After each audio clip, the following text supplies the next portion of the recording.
The majority of Bluepoint's 15 years in video game development have been spent bringing PlayStation titles to newer consoles with a shiny new coat of paint. They almost exclusively made ports and remasters until 2 years ago, when they released a full-blown, ground-up remake of the beloved PS2 masterpiece, Shadow of the Colossus.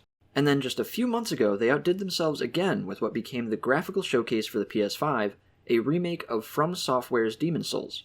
Before Demon's Souls' official announcement, Bluepoint put out a cryptic tweet referencing a dozen dormant video game franchises that fans have been eagerly waiting to see return.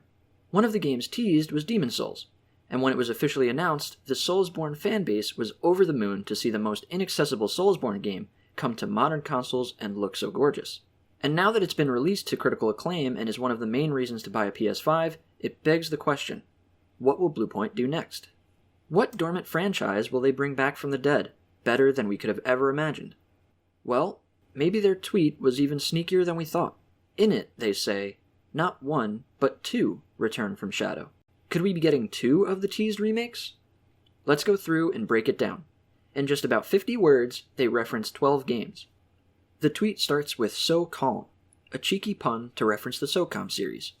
Night and Symphony after it can only be referencing Castlevania Symphony of the Night. A resistance is, well, resistance. Dart Home and Black Monster refers to the protagonist and an antagonist of the Legend of Dragoon. With just the one word escape, they tease Ape Escape. Twisted here and Metal in the last line is a pretty obvious mention of Twisted Metal. It's only one word, but it's definitely intentional. Hills is referring to the Silent Hill games. They do mention Wander here, which is a reference to Shadow of the Colossus, their second-to-last remake. So while it's possible that the 2 they are referring to are Shadow of the Colossus and Demon's Souls, Shadow of the Colossus came out 1.5 years before this tweet. My bet is that their next remake will be one of the other games they teased. Siphon and then Filter is clearly Siphon Filter, and Souls in between is the game that they just released, Demon's Souls. Solid is Metal Gear Solid, and eco-friendly is a pretty funny way to tease eco. Now that we know what each of the games they teased are, let's go through and talk about each franchise, its legacy, and how likely it is that it could be Bluepoint's next game. Developed by Zipper Interactive, Socom is a tactical shooter franchise that brought the genre to a console audience and was one of the first to use PlayStation's online service back on the PS2. Unfortunately, its final entry 10 years ago was poorly received, and Zipper was shut down. The Socom games on the PS2 were adored, and people who played them will tell you stories of their best matches to this day. But the void that Socom left has been filled by a lot of other games. I'm also not sure if the way Socom should return is through a remake or a new entry altogether, but with the circumstances of Socom 4 and the end of the franchise, I don't know if PlayStation is looking to bring it back anytime soon. Castlevania Symphony of the Night is a classic, commonly placed alongside the greatest games of all time. To me, because of its style, I think the game holds up well, and I'm not sure what a remake would really do for it. It might be more deserving of a remaster, just to polish it up and put it out on current-gen consoles. There have been a lot of rumors that never came to fruition about Sony buying the rights to Konami's intellectual property, which would include Castlevania, as well as Silent Hill and Metal Gear, which we'll get to later. The Resistance trilogy was well received and has its fans, but again, I'm not sure what a remake would do for them and if people are really clamoring for it. Even though Demon's Souls only came out in 2009, it felt like it deserved a remake because of how much of a phenomenon the Souls games have become. It brought that game to a rabid fanbase that wanted more Soulsborne games, and made it prettier than ever. It's okay for some things to start and end and be left alone, and I think Resistance falls in that boat. Twisted Metal has more of a legacy, but is in a similar boat to Resistance. And car combat is not something that has seen much success over the last generation. I think we'll see that trend continue when Destruction All-Stars releases next month. But maybe it'll prove me wrong, and that could be the litmus test for if Twisted Metal has a place in the 9th generation of consoles. Ape Escape is another classic PlayStation platformer trilogy. A multitude of spin-offs came after, but mostly released exclusively in Japan and Europe. I could see Bluepoint doing something with Ape Escape similar to what Toys for Bob has done with the Crash and Sane trilogy or Spyro Reignited. The only issue being that Ape Escape has faded into history more so than both of those trilogies, and the main factor with Bluepoint's remake is going to be whether or not PlayStation thinks it will be worth the time and money, which is debatable. I'm not knocking it at all. Ape Escape definitely has its place in PlayStation history and has its fans, but it seems like Bluepoint is onto bigger things. Eco is a definite possibility after Shadow of the Colossus' critical reception, but I think it's a little more niche than Shadow of the Colossus. Boy with Stick has a bit less mass appeal than teen stabbing giants. Eco could be in a similar place to Demon's Souls now, though. More people might be interested in going back to try it after playing and loving Shadow of the Colossus. Siphon Filter is a trilogy that time forgot, but fans have been calling for its revival for decades. It's largely been forgotten because its developer Sony Bend was put on handheld duty for 15 years before finally releasing Days Gone back in 2019. Siphon Filter was well received at release and became a cult classic, but a remake could do a lot to update it and modernize it, and word of mouth on its cult classic status could help build up hype. However, another possibility for Siphon Filter is that Sony Bend itself could revisit it after finishing up Days Gone. Bend showed promise with Days Gone, but it got bogged down in some aspects and had a mixed reception. It might be good for Bend to return to their roots. I think it's unlikely that we'll get a Bluepoint Siphon Filter remake, but we might see it from Bend. Like I mentioned earlier, Silent Hill is owned by Konami, and PlayStation would need the rights in order to do anything with it. However, Silent Hill already almost came back, and we were so close to getting it that they released the infamous PT, or playable teaser, for it. Silent Hills, as it was called, was cancelled after conflicts between Konami and the game's director, Hideo Kojima. PT was a huge success in and of itself, and the outcry from fans at its cancellation was massive. The series is regarded as one of the best horror franchises, and Silent Hill 2 as one of the greatest games of all time.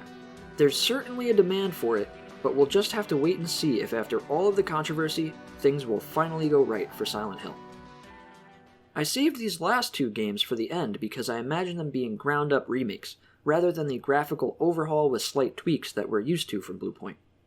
These last two would look less like Shadow of the Colossus or Demon's Souls, and more like Resident Evil 2 or Final Fantasy VII Remake in how they would take the core fundamentals of the game and make it with a modern design philosophy. And if I had to bet, Bluepoint's next game will be one of these two.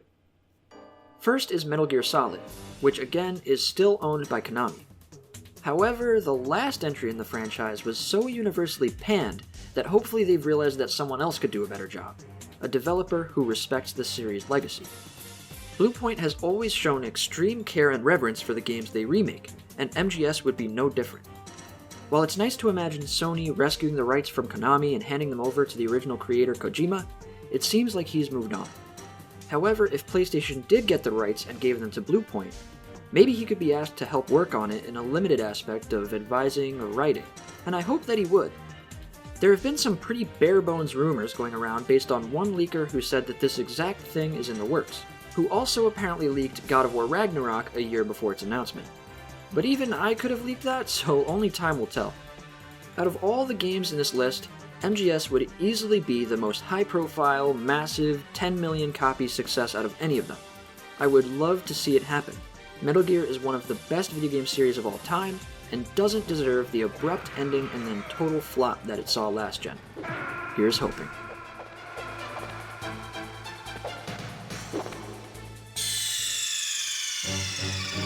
Snake, answer me! Snake! Snake! Finally, The Legend of Dragoon. I'm not going to pretend that I don't have a huge bias going into this, as LOD is one of the games I grew up with and love to this day. The Legend of Dragoon was developed by Japan Studio and produced by Shuhei Yoshida, formerly president of PlayStation Worldwide Studios until rather recently. PlayStation still owns everything surrounding the game, its IP and its studio, and its producer is one of the most important people at PlayStation. The Legend of Dragoon is a cult classic in the same vein as Siphon Filter, but I think has a slightly larger fanbase and hype factor behind it.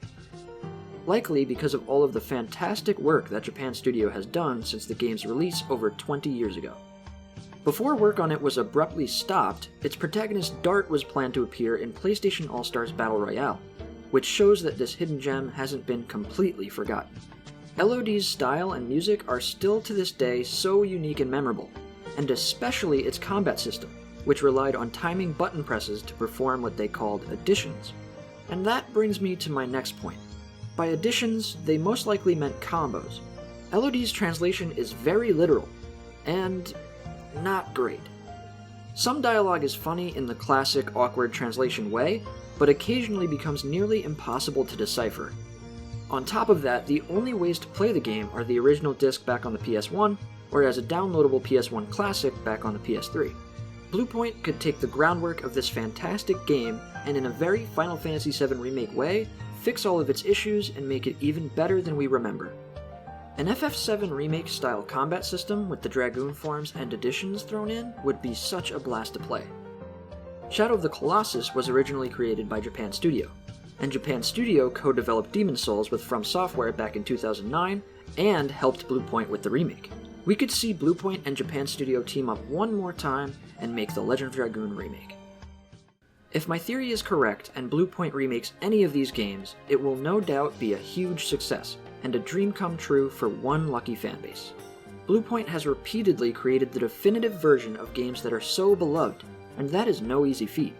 Whatever they are working on, I can't wait to see what it is. What do you think it is? What do you want it to be? Let me know in the comments. Thank you so much for watching all the way to the end of this video. Please like and subscribe to help my channel grow, and click the bell to see what I make next. I'm Shimshazar, and I'll see you next time.